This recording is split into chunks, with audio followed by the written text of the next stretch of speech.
نحمده ونصلي ونسلم على رسوله الكريم أما بعد فأعوذ بالله من الشيطان الرجيم بسم الله الرحمن الرحيم وما ينطق عن الهوى إن هو إلا وحي يوحى صدق الله العظيم الصلاة والسلام عليك يا رسول الله الصلاة والسلام عليك يا حبيب الله الصلاة والسلام عليك يا نبي الله الصلاة والسلام عليك يا نور الله وعلى آلك وأصحابك يا حبيب الله صلی اللہ تعالی علیہ وسلم۔ میرے پیارے آقا صلی اللہ تعالی علیہ وسلم کے پیارے دیوانوں، ہم اور آپ آج انشاءاللہ العظیم ہفتہ واری اجتماع میں دجال سے متعلق کچھ معلومات حاصل کرنے کی سعادت حاصل کریں گے۔ اللہ رب العزت جل جلالہ مجھے حق کہنے اور آپ سب کو حق سننے کی توفیق عطا فرمائے۔ ہم اور آپ اس وقت دیکھ رہے ہیں پوری دنیا کے اندر روزانہ نئی نئی چیزیں آ رہی ہیں اور دماغ کو حیران کر دینے والی چیزیں، کبھی جس کے بارے میں سوچے نہیں تھے اس طریقے کی چیزیں،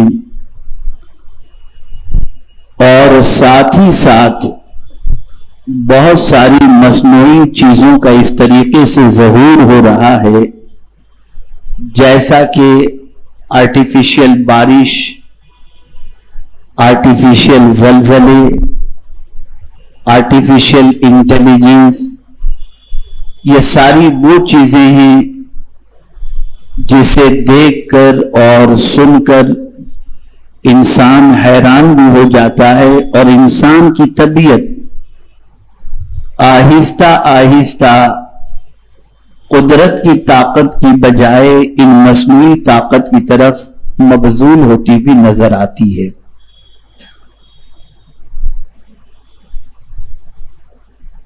ابھی جو کچھ نظر آ رہا ہے وہ تو بہت کم ہے،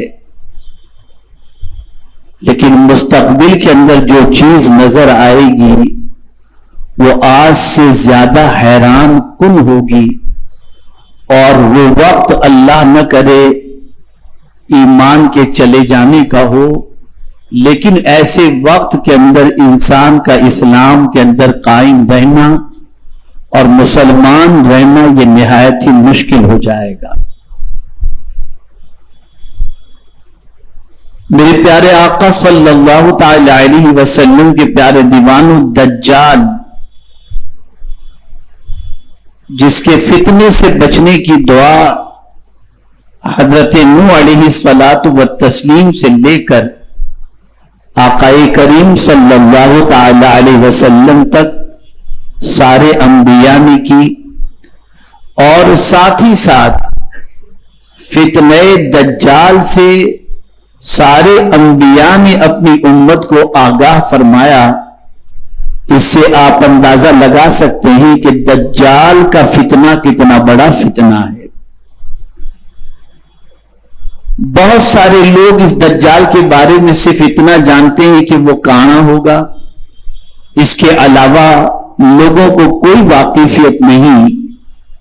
لیکن آج میں چاہوں گا تھوڑا سا دجال کے بارے میں کچھ بتا دوں، اس کی حقیقت سے تھوڑا سا آپ کو آگاہ کر دوں، اور ساتھ ہی ساتھ اس کے فتنے کیا ہوں گے اور اس فتنے سے کیسے بچا جا سکتا ہے، اس کے بارے میں کچھ باتیں آپ کی سماعتوں کے حوالے کروں، اس لیے کہ دجال وہ فتنہ ہے جس کے سبب سے اللہ جس کا ایمان محفوظ رکھنا چاہے گا اسی کا ایمان محفوظ رہے گا، ورنہ بہت سارے لوگ ایمان سے ہاتھ دھو بیٹھیں گے۔ اب آئیے ہم سمجھتے ہیں کہ لغت کے اعتبار سے دجال کسے کہتے ہیں۔ دجال کا مادہ دجل ہے، جس کا معنی ہے شیطانی چالوں سے دوسروں کو دھوکے میں ڈالنا، حقیقت کو چھپانا، جھوٹ بولنا اور غلط بیانی کرنا ہے۔ چونکہ دجال میں یہ سب عیوب موجود ہیں، لہذا اسے دجال کہا جاتا ہے۔ وہ بات بنائے گا بھی، جھوٹ بھی بولے گا، حقیقت کو چھپائے گا، اور اگر میں یہ کہوں تو غلط نہ ہوگا کہ آج کے دور کا میڈیا بھی جھوٹ بھی بولتا ہے، حقیقت بھی چھپاتا ہے، یہ ساری چیزیں ہوتی ہوئی دکھائی نظر آتی ہیں۔ اصطلاح شریعت میں دجال سے مراد وہ جھوٹا مسیح ہے جو قیامت کی نشانیوں میں سے ایک نشانی ہے، یعنی قرب قیامت یہ ظاہر ہوگا، اور یہ قیامت کی نشانیوں میں سے ایک نشانی ہے۔ جب دجال کا ظہور ہو جائے، ابھی ہے دجال قید میں ہے، میں اس کی تفصیلات آپ کو بتاؤں گا تاکہ آپ اچھی طریقے سے حدیث کی روشنی میں اس کے بارے میں سمجھ سکیں۔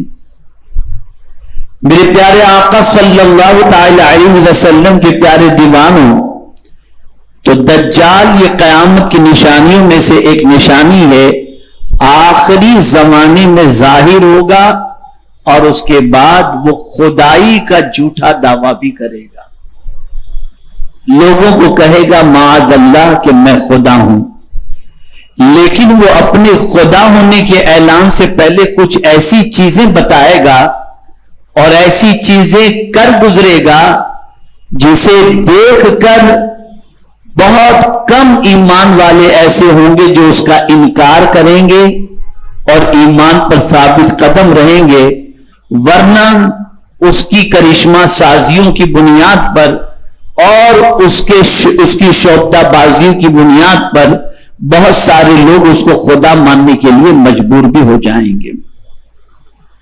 میرے پیارے آقا صلی اللہ علیہ وسلم کے پیارے دیوانوں، حدیث مبارکہ میں دجال کے ساتھ لفظ مسیح بھی آیا ہے، اور خود رسول اعظم صلی اللہ علیہ وسلم دعا کیا کرتے تھے، اللہم انی اعوذ بک من فتنۃ المسیح الدجال۔ اب بہت ساروں کے ذہن میں یہ بات آئے گی کہ مسیح تو حضرت عیسیٰ علیہ السلام کا لقب ہے، تو یہ مسیح سے کیا مراد ہے؟ تو تھوڑا سا اس کو بھی سمجھ لیں۔ واضح رہے کہ دجال کے نام کے ساتھ لفظ مسیح بمعنی اسم مفعول ہے، یعنی ممسوح العین، ایک آنکھ کا کانا، جبکہ حضرت سیدنا عیسیٰ روح اللہ علیہ السلام کا لقب مسیح بمعنی اسم فاعل ہے، یعنی برکت کے لیے چھونے والے اور چھو کر مردوں کو زندہ کرنے والے اور بیماروں کو اچھا کرنے والے، لہذا باہم کوئی تعارض نہیں۔ جو مسیحی دجال کہا گیا وہاں مسیح سے مراد اس میں مفعول ہے، اور حضرت عیسیٰ علیہ السلام کے ساتھ جو مسیح لگا ہوا ہے یہ اس سے مراد اس میں فاعل ہے۔ میرے پیارے آقا صلی اللہ علیہ وسلم کے پیارے دیوانوں، غیب دان نبی کی عظمت پر قربان جائیے کہ یہ فتنہ ظاہر ہوگا قیامت سے پہلے، لیکن خبر دے رہے ہیں مصطفیٰ جان رحمت صلی اللہ علیہ وسلم صدیوں پہلے خبر دے رہے ہیں، اور حیرت کی بات تو یہ ہے کہ علم غیب کا انکار کرنے والے بھی اس حدیث مبارکہ کو ماننے کے لیے تیار ہیں. اسی لیے کہنے والے نے کہا کہ پڑھاتے تو بخاری ہے لیکن بخاری نہیں آتی. اب کہتے ہیں رسول اعظم صلی اللہ علیہ وسلم کو معاذ اللہ غیب کا علم نہیں تھا، اور پھر یہ کہتے ہوئے بھی نظر آتے ہیں کہ حضور صلی اللہ علیہ وسلم نے دجال کے حوالے سے قرب قیامت کے ظاہر ہونے کی پیشن گوئی فرمائی. جو رسول صدیوں کے بعد واقع ہونے والی چیزوں کی خبر دیتا ہو اس خبر کو غیب کی خبر نہیں کہیں گے تو اور کون سی خبر کہیں گے؟ ہمارا عقیدہ ہے کہ حضور صلی اللہ علیہ وسلم کو اللہ عز و جل نے جتنا علم عطا فرمایا ہے اس علم کے ذریعے آقائے کریم صلی اللہ علیہ وسلم لوگوں کو باخبر کرتے ہیں. حضور کے پاس جو علم ہے وہ اللہ کی طرف سے عطا کردہ ہے، اور اللہ کے پاس جو علم ہے وہ اس کا ذاتی علم ہے. اب آئیے حضور صلی اللہ علیہ وسلم نے دجال کا حلیہ بتایا، اس کا فیس بتایا وہ کیسا ہوگا. تو میرے پیارے آقا صلی اللہ علیہ وسلم کے پیارے دیوانوں، آقائے کریم صلی اللہ علیہ وسلم نے فرمایا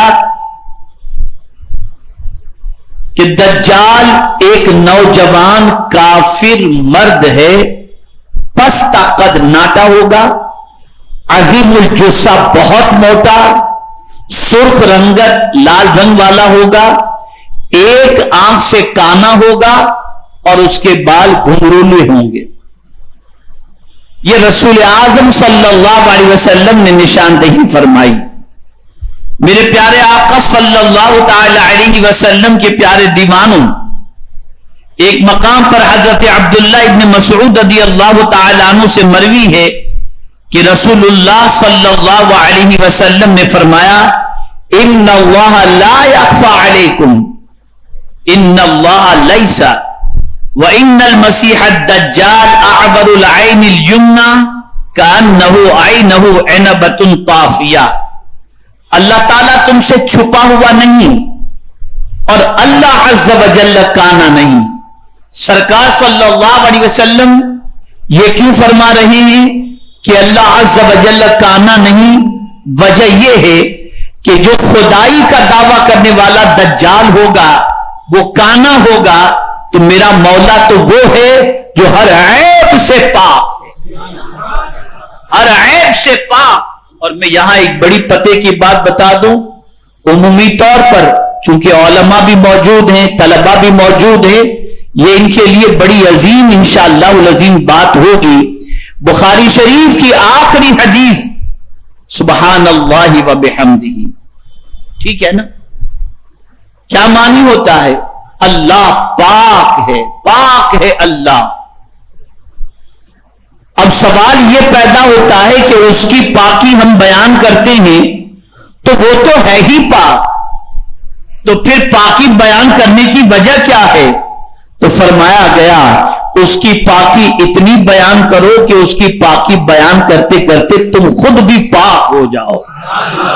تو میرا مولا سبحان کی معنی ہوتا ہے ہر عیب سے پاک، ہر کمی سے پاک، ہر نقص سے پاک. اسی لیے جب پروردگار نے اپنے محبوب صلی اللہ علیہ وسلم کے سفر معراج کا تذکرہ شروع فرمایا تو اسی سے شروع فرمایا سبحان الذی اسری بعبدہ، پاک ہے وہ ذات جس نے سیر کرائی اپنے بندے خاص کو. یہ سبحان سے ذکر شروع کرنے کی وجہ کیا ہے؟ تاکہ لوگوں کو یہ سمجھ میں آئے کہ جس رسول کے سفر معراج کے بارے میں تم تعجب کرتے ہو تو تعجب کرنے کی کوئی ضرورت نہیں ہے، اس لیے کہ جو لے گیا وہ ہر عیب سے پاک ہے، ہر کمی سے پاک ہے. تو آقا کریم صلی اللہ علیہ وسلم نے ارشاد فرمایا کہ اللہ عز و جل کانا نہیں اور مسیح دجال دائمی آنکھ سے کانا ہے اور اس کی آنکھ گویا ابھرے ہوئے انگور کی مانند ہے.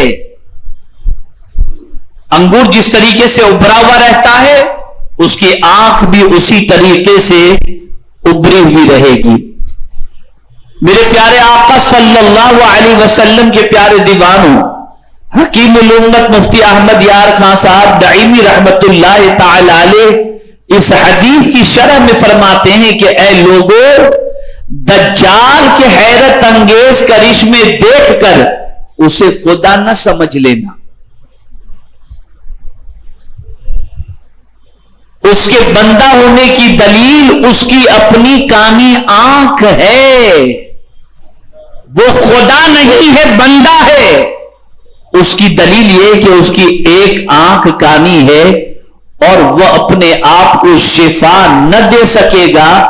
دجال کی دائنی آنکھ کانی ہوگی اور اوپر انگور کی طرح ابری ہوئی ہوگی، جو ہر شخص کو نظر آئے گی وہ اپنے اس عیب کو دور نہ کر سکے گا۔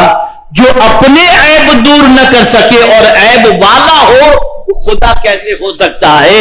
جو ہر عیب سے پاک ہے وہ میرے مولا کی ذات بابرکت ہے۔ میرے پیارے آقا صلی اللہ تعالی علیہ وسلم کے پیارے دیوانوں، سمجھتے جائیں یہ وہ فتنہ ہے جس کی خبر حضرت نوح علیہ السلام سے لے کر میرے آقا صلی اللہ علیہ وسلم تک سب نے دی، سارے انبیاء نے۔ بہت بڑا فتنہ، اور اس فتنے سے اللہ جس کو بچائے وہی بچے گا۔ بہت بڑا فتنہ۔ حضرت حذیفہ رضی اللہ تعالیٰ عنہ سے مروی ہے کہ آقا کریم صلی اللہ علیہ وسلم نے ارشاد فرمایا، دجال کی بائیں آنکھ کانی ہوگی، گھنے بالوں والا ہوگا، اور آگے سنیے، اور اس کے ساتھ جنت اور دوزخ ہوگی۔ وہ جو قدرت نے بنائی وہ نہیں، اس کی اپنی بنائی ہوئی، اور جسے وہ جنت کہے گا وہ در حقیقت دوزخ ہوگی، اور جسے وہ دوزخ کہے گا در حقیقت وہ جنت ہوگی۔ میرے پیارے آقا صلی اللہ تعالی علیہ وسلم کے پیارے دیوانوں، اب اتنی سی بات سمجھنے کے بعد دجال جسے جنت کہے گا وہ جہنم ہوگی، اور جسے جہنم کہے گا وہ جنت ہوگی۔ انشاءاللہ اس کو تفصیل کے ساتھ میں آگے عرض کرتا ہوں۔ اس وقت دجال کہاں ہے؟ دجال کا ٹھکانہ کہاں ہے اسے سماعت فرمائیں۔ ایک بار رسول اعظم صلی اللہ علیہ وسلم نے اپنے پیارے صحابہ کو نماز کے بعد اپنی اپنی جگہ بیٹھے رہنے کا حکم دیا، اور پھر ارشاد فرمایا، کیا تم جانتے ہو کہ میں نے تمہیں کیوں جمع کیا ہے؟ صحابہ کرام علیہ الرضوان نے عرض کیا، اللہ اور اس کے رسول بہتر جانتے ہیں۔ حضور صلی اللہ علیہ وسلم نے فرمایا، میں نے تمہیں کسی بات کی ترغیب یا ڈرانے کے لیے جمع نہیں کیا، بلکہ صرف اس لیے جمع کیا ہے کہ تمہیں ایک واقعہ سناؤں کہ تمیم داری ایک نصرانی شخص تھے، وہ میرے پاس آئے، اسلام پر بیعت کی، مسلمان ہو گئے، اور مجھے ایک بات بتائی جو اس خبر کے مطابق ہے جو میں تمہیں دجال کے بارے میں پہلے ہی بتا چکا ہوں۔ اب سنیے، حضرت تمیم داری نے رسول اعظم صلی اللہ علیہ وسلم کو کیا بتایا کہ آقا کریم صلی اللہ علیہ وسلم فرماتے کہ جو میں تمہیں دجال کے متعلق بتا چکا ہوں، ان کی خبر اسی کے مطابق ہے۔ اب وہ کیا خبر ہے اسے سماعت فرمائے۔ چنانچہ انہوں نے مجھے بتایا کہ وہ بنو لخم اور بنو جذام کے 30 آدمیوں کے ہمراہ، یعنی کون؟ حضرت تمیم داری، ایک بحری جہاز میں سوار تھے۔ انہیں 1 مہینے تک سمندر کی موجیں طوفان کے سبب دھکیلتی رہیں۔ پھر ایک دن غروب آفتاب کے وقت سمندر میں ایک جزیرے کے قریب پہنچے۔ پھر وہ لوگ چھوٹی چھوٹی کشتیوں پر سوار ہو کر جزیرے تک گئے، تو وہاں انہیں ایک عجیب سی مخلوق ملی جو موٹے اور گھنے بالوں والی تھی۔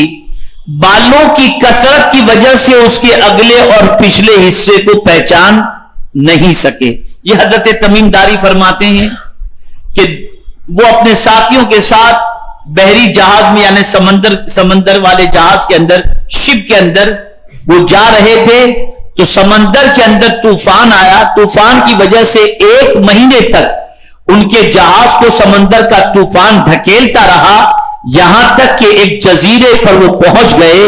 اور جب وہ اس جزیرے پر پہنچے تو انہوں نے ایک مخلوق دیکھی, جس مخلوق کا وہ تذکرہ کرتے ہیں کہ وہ مخلوق ایسی تھی کہ گھنگرولے بال تھے, اور ان بالوں کی وجہ سے ان کا اگلا اور پچھلا حصہ سمجھ میں نہیں آ رہا تھا.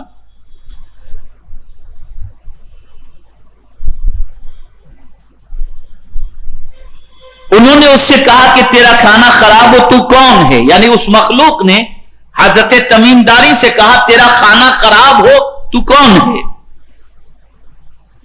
تو اس نے کہا میں جساسا ہوں. ہم نے کہا جساسا کیا ہے؟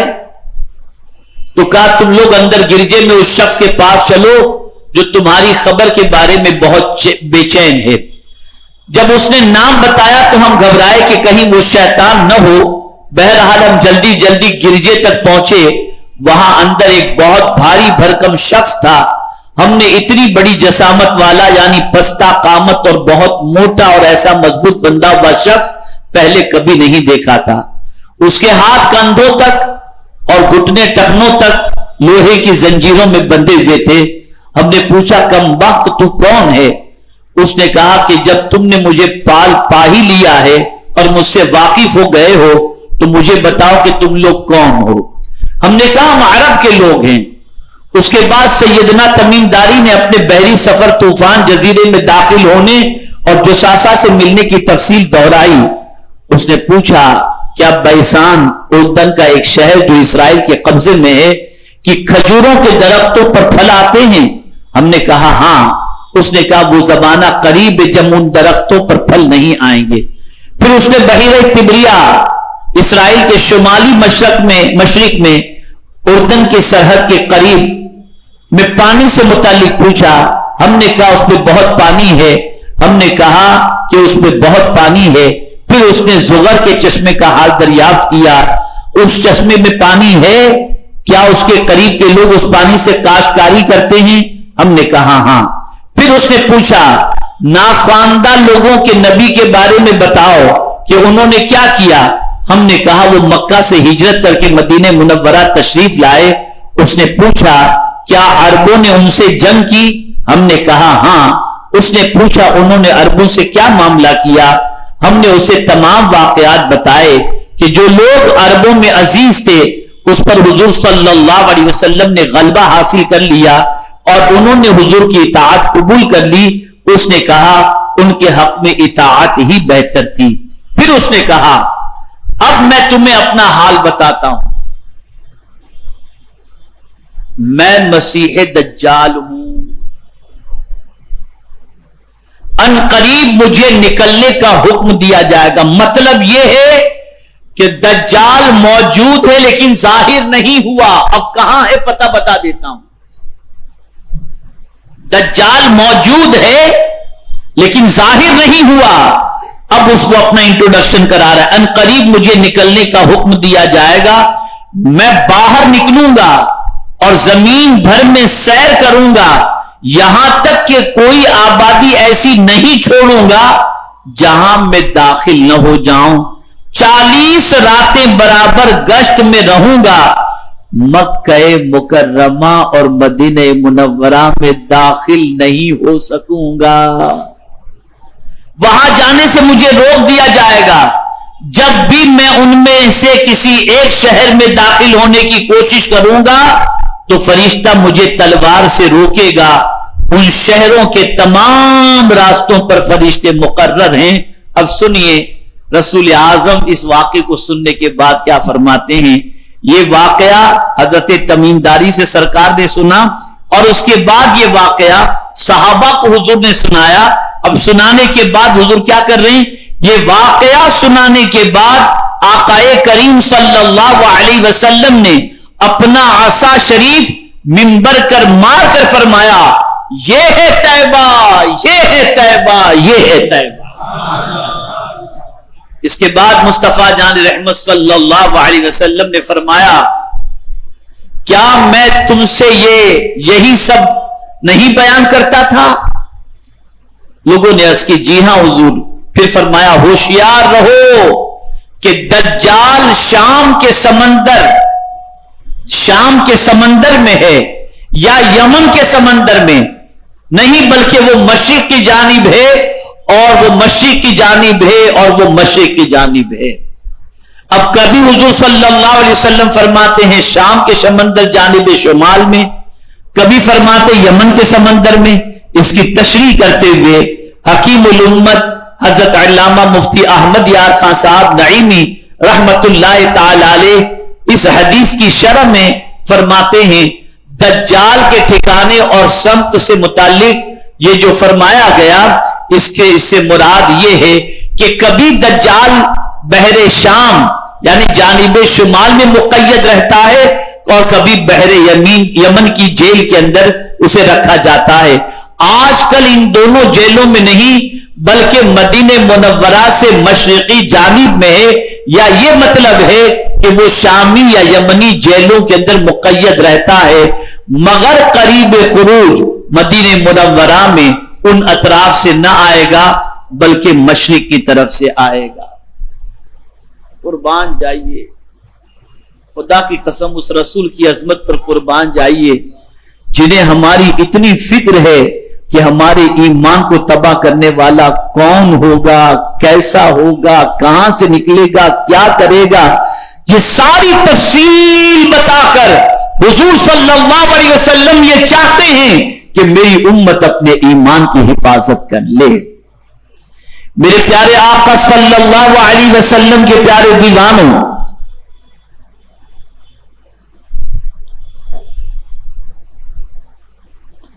آقا کریم صلی اللہ تعالی علیہ وسلم نے خروج دجال سے متعلق جو دنیا کی سچویشن ہے اس کے بارے میں حضور صلی اللہ علیہ وسلم نے فرمایا کہ اس کے نکلنے سے پہلے دجال سے دنیا کی حالت کیا ہوگی، کیا کیفیت ہوگی، اسے آقا کریم صلی اللہ علیہ وسلم نے بیان فرمایا. اللہ اکبر اللہ اکبر. رسول اعظم صلی اللہ علیہ وسلم نے ارشاد فرمایا کہ خروج دجال سے چند سال قبل دنیا میں دھوکہ، فریب اور جھوٹ عام ہو جائے. فاسق و فاجر لوگ اہم معاملات میں رائے زنی کریں گے. رسول اللہ صلی اللہ علیہ وسلم نے ارشاد فرمایا دجال کے خروج سے پہلے چند سال دھوکے اور فریب کے ہوں گے. جھوٹے کو سچا اور سچے کو جھوٹا بنا کر پیش کیا جائے گا. خیانت کرنے والے کو امانت دار اور امانت دار کو خائن قرار دیا جائے گا. میرے پیارے آقا صلی اللہ علیہ وسلم کے پیارے دیوانوں، اور رویبدہ بات کریں گے. عرض کی گئی رویبدہ کون ہے؟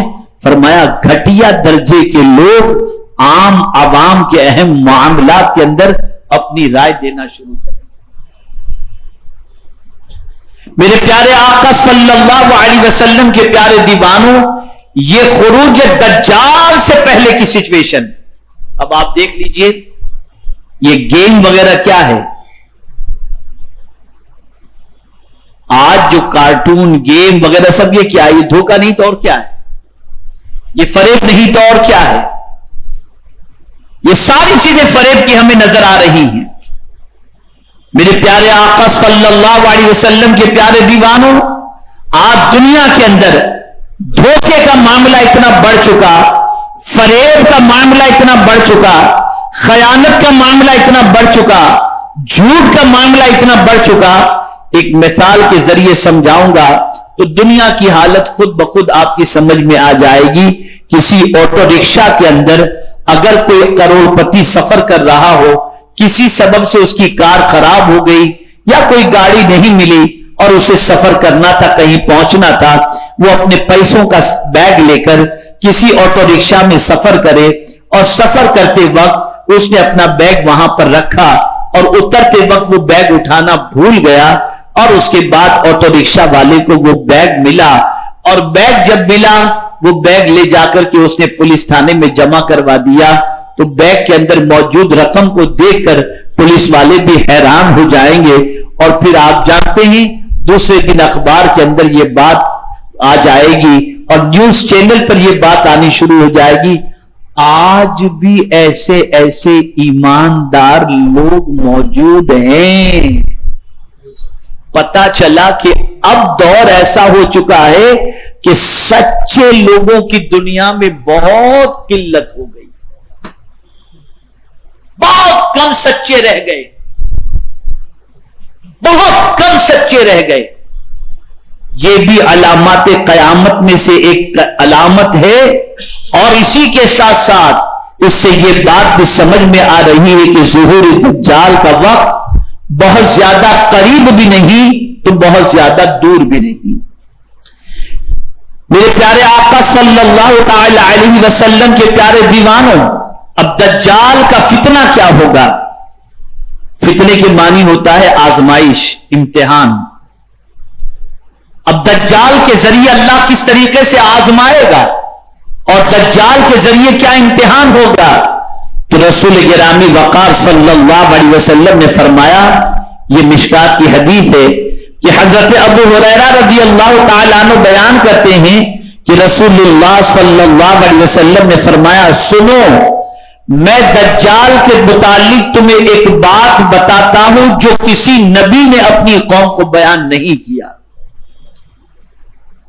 وہ کانا ہوگا، وہ آئے گا تو اس کے ساتھ جنت کے مثل ہوگی اور آگ کے مثل ہوگی۔ وہ جس کے متعلق یہ کہے گا کہ یہ جنت ہے تو وہ آگ ہوگی، اور میں تمہیں اس کے فتنے سے اسی طرح ڈراتا ہوں جس طرح سے نوح علیہ السلام نے اس کے متعلق اپنی قوم کو ڈرایا تھا۔ میرے پیارے آقا صلی اللہ تعالی علیہ وسلم کے پیارے دیوانوں، آقا کریم صلی اللہ علیہ وسلم نے فرمایا، بے شک دجال کا ظہور ہوگا اور اس کے ساتھ پانی اور آگ ہوگی۔ جسے لوگ پانی سمجھیں گے وہ آگ ہوگی، وہ جلائے گی، اور جسے لوگ آگ سمجھیں گے وہ ٹھنڈا شیریں پانی ہوگا۔ تم میں سے جو ایسی صورت دیکھے تو وہ اس چیز میں واقع ہو جسے وہ آگ سمجھتا ہو، کیونکہ وہ تو شیریں اور خوشگوار ہوگی۔ کیا مطلب؟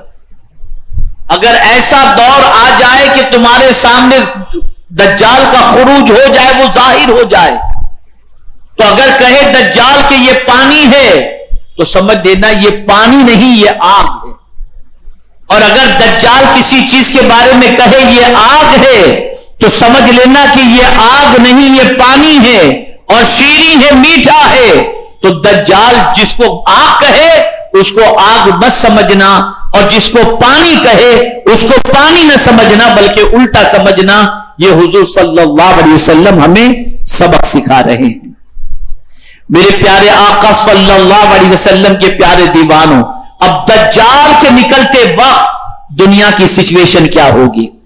خروج دجال کے وقت سخت غذائی قلت اور قحط کا سامنا ہوگا، کھانے پینے کی چیز نہیں ملے گی، غذا کی اتنی قلت ہوگی جس کی کوئی انتہا نہیں، اور بارش بھی نہیں ہوگی، قحط ہوگا۔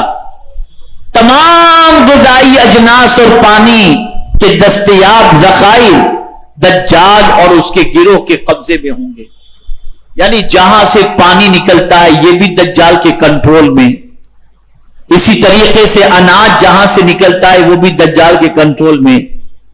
اب میں اس پہ کیا تبصرہ کروں؟ دجال کے چیلوں کے کام کا ظہور تو ہو چکا ہے، ہو چکا ہے۔ ساری ہول سیل مارکیٹ کے اندر آج دجال کے چیلوں ہی کا قبضہ آپ کو ملے گا، الا ماشاءاللہ۔ تو غذا کی قلت ہوگی، پانی کی قلت ہوگی، قحط پڑے گا، اور یہ سب دجال اور اس کے چیلوں کے قبضے میں ہوگا۔ مسلمان پانی کے ایک ایک قطرے کے لیے ترسیں گے، اور غذا کے طور پر ان کے پاس غذا کے طور پر اللہ کے ذکر کے علاوہ اور کوئی چیز دستیاب نہیں۔ حضرت حضرت سیدہ عائشہ صدیقہ طیبہ طاہرہ رضی اللہ تعالی عنہ سے مروی ہے کہ رسول اعظم صلی اللہ علیہ وسلم نے خروج دجال سے قبل پیش آنے والے شدائد کا ذکر فرمایا. غور سے سنیے گا, بہت غور سے سنیے گا.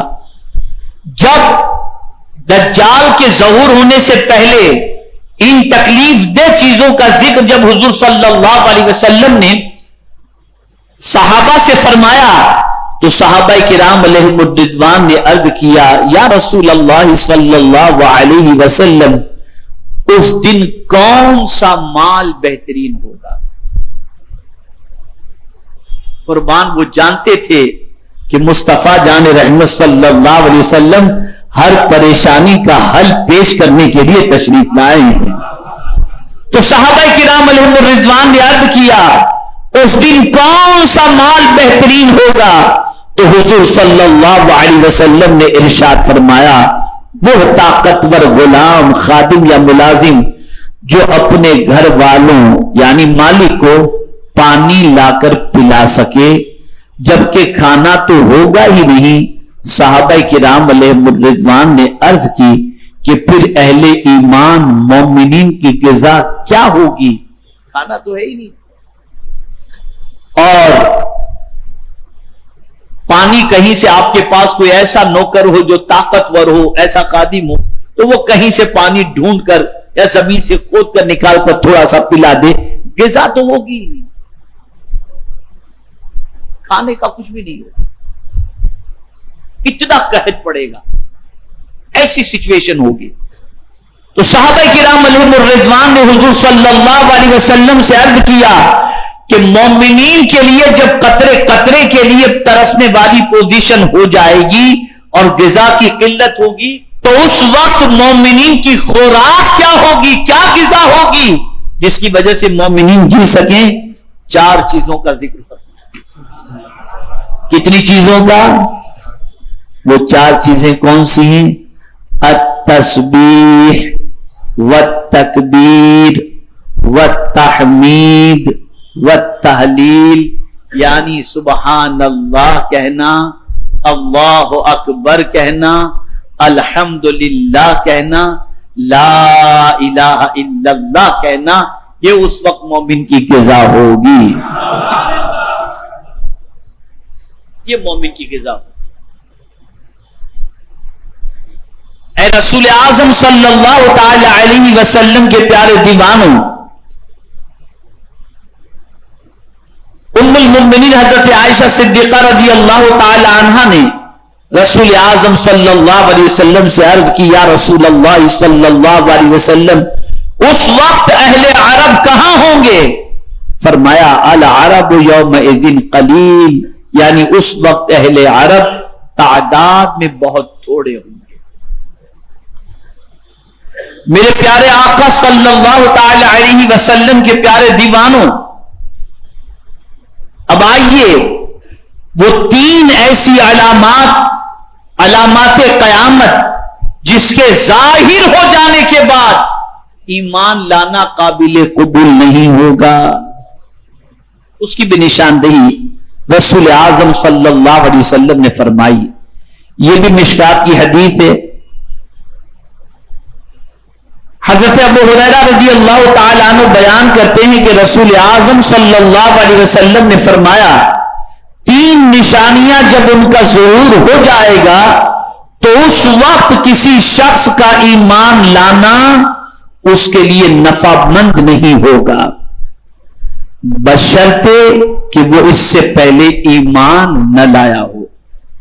یعنی ایمان والا ہے تو بات جدا ہے, لیکن اگر ایمان والا نہیں ہے اور یہ 3 چیزوں کا ظہور ہو جائے اس کے بعد وہ ایمان لانا چاہے تو اس کا ایمان معتبر نہ ہوگا. میرے پیارے آقا صلی اللہ تعالی علیہ وسلم کے پیارے دیوانوں, وہ 3 چیزیں کون سی ہیں؟ پہلی علامت جو قیامت کی ہے, حضور نے فرمایا سورج کا مغرب سے طلوع ہونا. ابھی مشرق سے سورج نکلتا ہے, مغرب میں غروب ہوتا ہے, لیکن قیامت کی علامت میں سے ایک علامت یہ ہے کہ مشرق کی بجائے سورج مغرب سے نکلے گا. جب یہ علامت ظاہر ہو جائے اس کے بعد کوئی ایمان لانا چاہے اس کا ایمان قبول نہیں ہوگا. دوسری علامت دجال. اس کے ظہور کے بعد اگر کوئی ایمان لانا چاہے تو اس کا ایمان قبول نہیں ہوگا. اور دابۃ الارض کا نکلنا اس کے بعد بھی میرے پیارے آقا صلی اللہ علیہ وسلم کے پیارے دیوانوں ایمان لانا قبول نہیں ہوگا. اب دجال کتنے دن تک رہے گا اور اس کا پاور کیا کیا ہوگا ذرا یہ بھی سماعت فرما لیں. آج اسی پر جو ہے میں اپنی گفتگو کو جاری رکھتے ہوئے آج صلاۃ و سلامی پر اکتفا کر لیں گے انشاءاللہ. حضرت عمران ابن حسین رضی اللہ تعالیٰ عنہ بیان کرتے ہیں کہ میں نے رسول اللہ صلی اللہ علیہ وسلم کو فرماتے ہوئے سنا آدم علیہ السلام کی تخلیق اور قیامت کے درمیان دجال سے بڑھ کر کوئی فتنہ نہیں. زمانے دجال کے حالات بیان کرتے ہوئے کہ وہ کتنے دن تک رہے گا اور اس کا دن بھی آپ ذرا سنیں گے تو آپ کی عقل دنگ رہ جائے گی.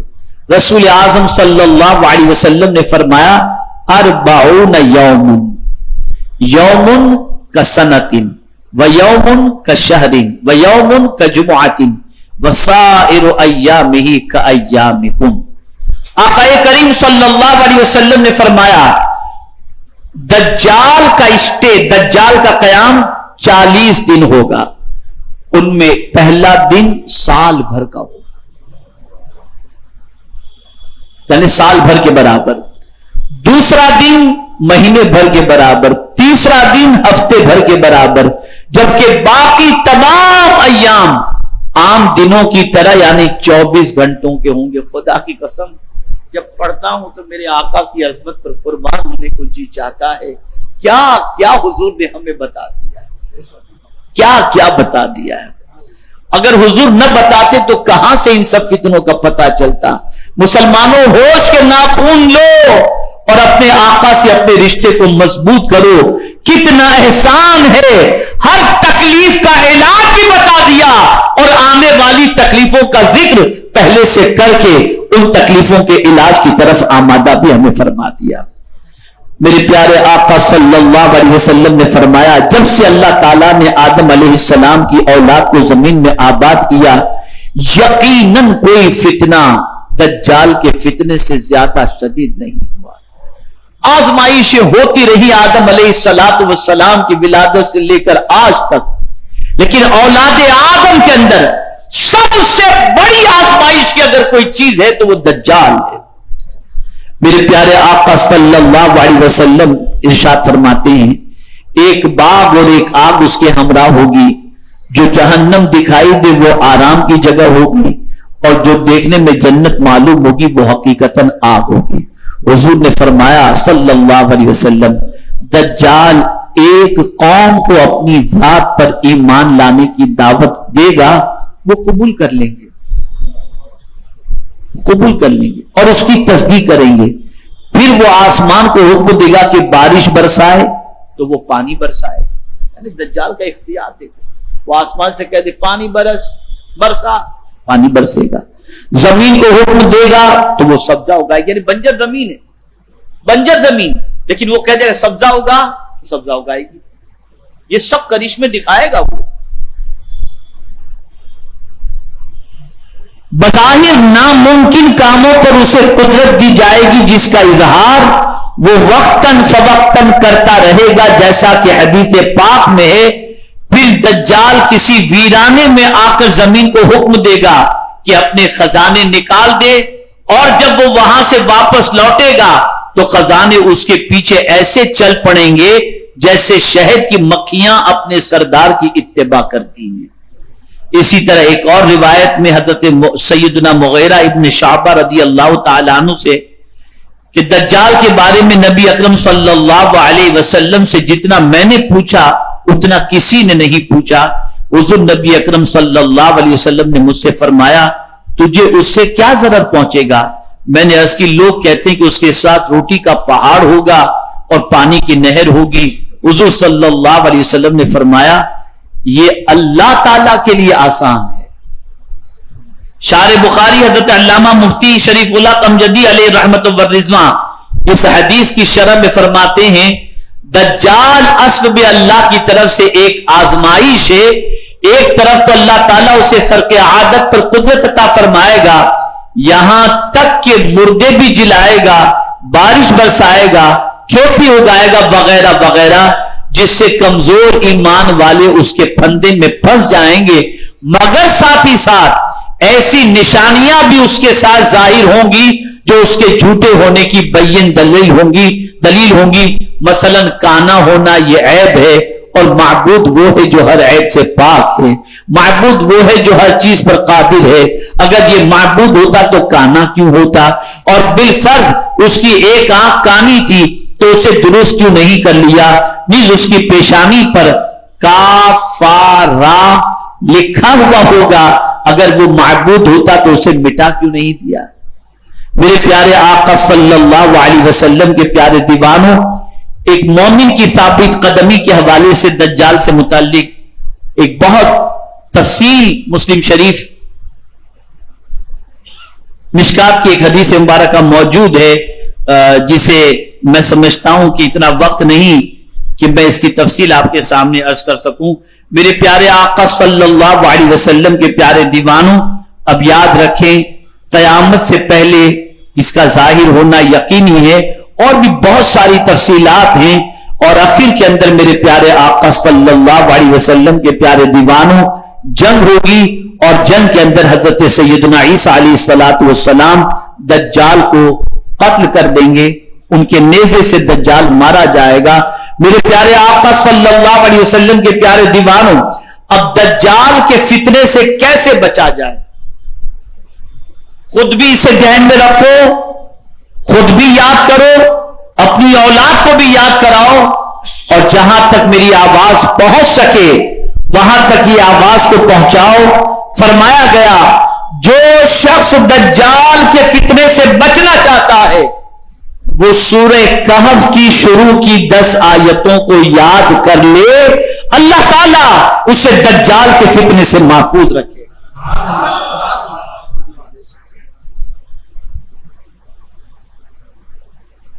دجال کے فتنے سے بچنا ہے تو سورہ کہف کی 10 آیتوں کو یاد کر لو.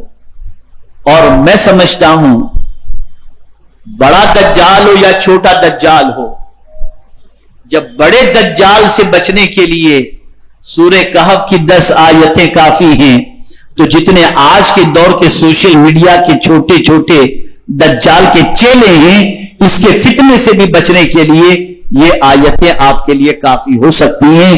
تو دجال کے فتنے سے بچنے کے لیے سورہ کہف کی 10 آیتوں کو یاد کر لیں, اور میں امید کرتا ہوں کہ انشاءاللہ العظیم آپ میں سے جتنے لوگ بھی قرآن پڑھنا جانتے ہیں وہ ان 10 آیتوں کو یاد کرنے کی کوشش کریں گے, جو سورہ کہف کی 10 آیتیں یاد کریں گے, اپنے بچوں کو یاد کرائیں گے انشاءاللہ العظیم, گھر والوں کو یاد کرائیں گے, خواتین کو یاد کرائیں, سب کو یاد کرائیں, تاکہ دجال کے فتنے سے اللہ تعالیٰ بچنے کی ہمیں توفیق عطا فرمائے. بڑا تفصیلی ٹاپک ہے اور بہت ساری چیزیں ہیں, لیکن میں سمجھتا ہوں اس ٹاپک سے متعلق اتنی ہی بات بھی اگر آپ کے ذہن میں رہی اور آپ نے اللہ کی بارگاہ میں ایمان کی حفاظت کی دعا کی, تو امید ہے کہ اللہ تعالیٰ آپ کی ہماری سب کی ایمان کی حفاظت فرمائے گا.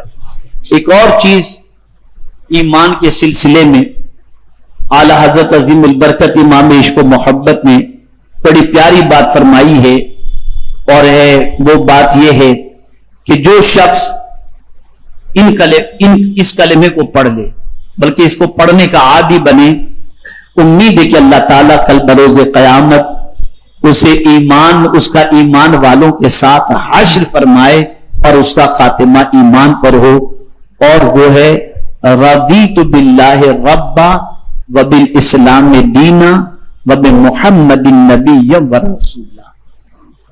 اسے پڑھنے کی عادت بنائیں اور اسے یاد رکھیں. وما علینا الا البلاغ المبین.